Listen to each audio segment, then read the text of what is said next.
Guys, ito yung project natin na Jade Residences. Along lang siya ng Generosis, Makati City. Okay, so pre-ceiling is that yung construction.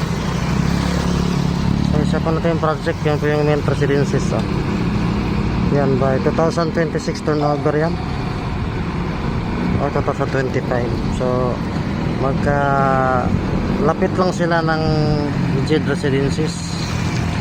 So yan, ito papunta sa Generosis yan. Ito naman dito papuntang Buendia, GP Rizal, itong kalsada na to. So yun, main residences. Ito naman Jade Residences. Yan. Tower 1 dyan, sino ba doon? Yan, ito sa pinakamabenta natin project ngayon. Tawag ka lang dyan.